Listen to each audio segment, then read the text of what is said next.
Credit card इस्तेमाल करना कैसा है। आजकल क्रेडिट कार्ड पे बड़े ऑफर भी आते हैं। आजकल मोबाइल जैसे फ्लिपकार्ट पे, अमेजॉन पे अगर आपको मोबाइल लेना है, अगर आप कैश में मोबाइल लेंगे 25,000 का मिलेगा, क्रेडिट कार्ड के जरिए लेंगे पता लगा साहब 2,000 की छूट चल रही है, 3,000 की छूट चल रही है। और क्रेडिट कार्ड फ्री में बन भी जाता है, बन तो जाता है फ्री में। और कुछ क्रेडिट कार्ड ऐसे भी होते हैं कि उसमें कोई इंटरेस्ट भी नहीं लगता है। चलो वहां तक तो ठीक है, मगर होता क्या है, अब क्रेडिट कार्ड आपको मिल गया, क्रेडिट कार्ड पे आपको लिमिट मिल गई 1 लाख रुपए की। अभी आपके अकाउंट में सिर्फ 10,000 रुपया है, लेकिन आपको क्या लग रहा है कि 1 लाख का मालिक बन गया।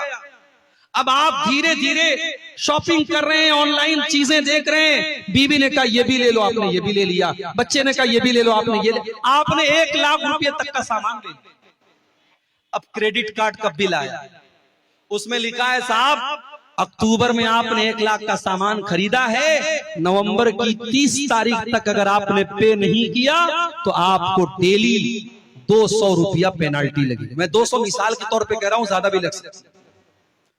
अब ये जो पेनाल्टी लग रही है, एक तो ये हराम है, ये ब्याज है, सूद है, और दूसरे ये है कि आपने अपनी लिमिट से ज्यादा खर्च किया। इसीलिए कभी लोन लेना, लोग ये भी सवाल करते हैं कि लोन लेकर के कारोबार करना कैसा है।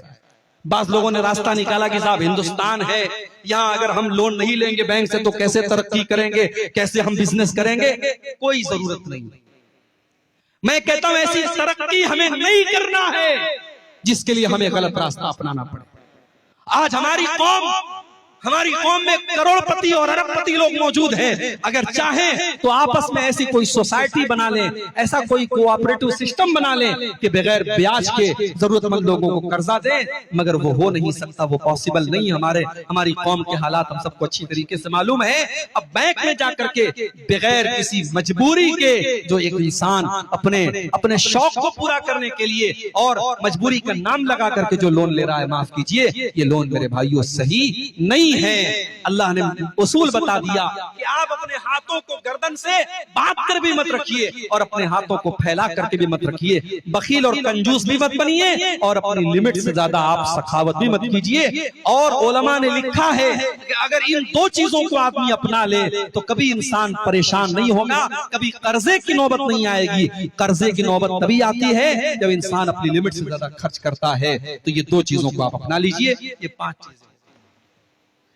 नंबर 6, अच्छा 5वीं चीज को बयान करने के बाद अल्लाह ने एक और बात बयान की, इन्ना रब्बका यबसुतुर रिज़्क़ लिमन यशाउ व यक़दिर इन्नहु कान बिइबादिही खबीरन बसीरा।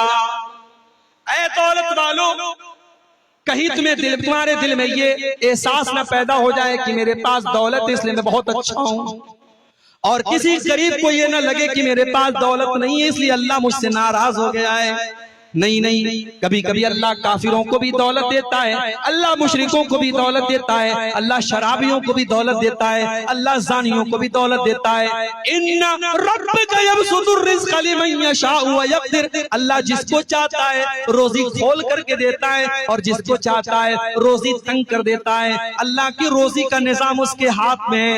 आप जरूरी नहीं है कि आप अल्लाह को नाराज करें तो आपको रोजी न मिले, और जरूरी नहीं है कि आप बहुत मुत्तकी और परहेजगार है तो आपको रोजी मिले।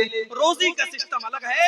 अल्लाह ने कारून को भी दौलत दी थी, अल्लाह ने फिरौन को भी दौलत दी थी। तो दौलत का निजाम अल्लाह ने अपने हाथ में रखा है। उसकी वजह से कोई ये ना समझे कि दौलत वाले से अल्लाह बहुत खुश है और गरीब से अल्लाह नाराज है, ऐसा। तो 5 चीजें। नंबर 6, वला तक़तुलू औलादकुम खशियत इम्लाक, और ऐ ईमान वालों, अपने बच्चों को तुम कत्ल न करना फाका कशी के डर से। अपने पेट के लिए अपने बच्चों को कत्ल न करना। नहनु नर्ज़ुकुहुम व इय्याकुम, तुम्हारे बच्चों को भी रोजी हम देते हैं और तुमको भी रोजी हम ही देते हैं। इन्न क़त्लहुम कान ख़ितअन कबीरा, औलाद को कत्ल करना बहुत बड़ा गुनाह है।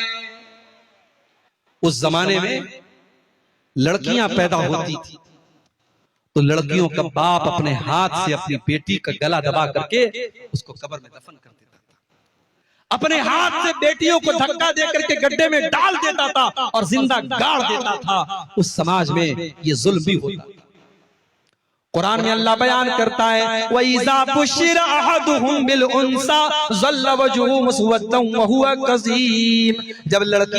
जब किसी बाप के घर में लड़की पैदा होती थी तो लड़की के बाप का चेहरा काला पड़ जाता था। यतवारा मिनल कौमी मिन सुई मा बुशिरा बिही। वो बेचारा अपना चेहरा अपनी कौम को दिखाता नहीं था। अयुमसिकुहु अला हुनिन अम यदुस्सुहु बित्तुराब। उसके सामने दो रास्ता होता था, अगर बेटी को पाले तो समाज में जलील होना पड़ेगा, और दूसरा रास्ता ये कि अपने हाथों से अपनी बेटी को जमीन के अंदर दफन कर दे, गाड़ दे। बेटियों को गाड़ दिया जाता था।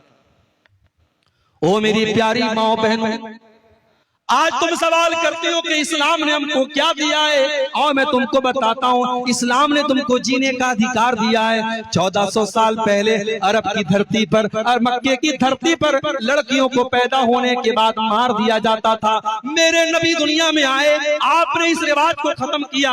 आपने दुनिया वालों को बताया बेटी कलंक नहीं है, बेटी पाप नहीं है, बेटी बोझ नहीं है, बेटी तो रहमत बन करके आती है। आपने बेटी को कत्ल करने वाले बाप से कहा वइज़ल मऊदतु सुइलत बिअय्यि ज़म्बिन क़ुतिलत। ऐ बेटियों के कातिलों, ऐ बेटियों को कत्ल करने वालों, कल कयामत के दिन अल्लाह की बारगाह में तुमको हिसाब देना पड़ेगा। तुमने बेटी को क्यों मारा, तुमने बेटी को क्यों कत्ल किया, तुम्हें अल्लाह के हिसाब देना पड़ेगा। मेरे नबी ने दुनिया वालों को ये भी पैगाम दिया, मन आला जारियतैनी, जिसको अल्लाह ने 2 बेटियां दे दी और 2 बेटियों को उसने अच्छे तरीके से पाला पोसा, यहाँ तक के बेटियां जवान हो गई। जा यौमल क़ियामति अना व हुवा कहातैन। आपने अपनी दोनों उंगलियों से इशारा करके फरमाया कि 2 बेटियों की परवरिश करने वाला कल कयामत के दिन अपने नबी के साथ जन्नत में जाएगा। जिस तरीके से ये दोनों उंगलियां एक दूसरे के साथ जुड़ी हुई हैं, वो जन्नत में अपने नबी के साथ जाएगा।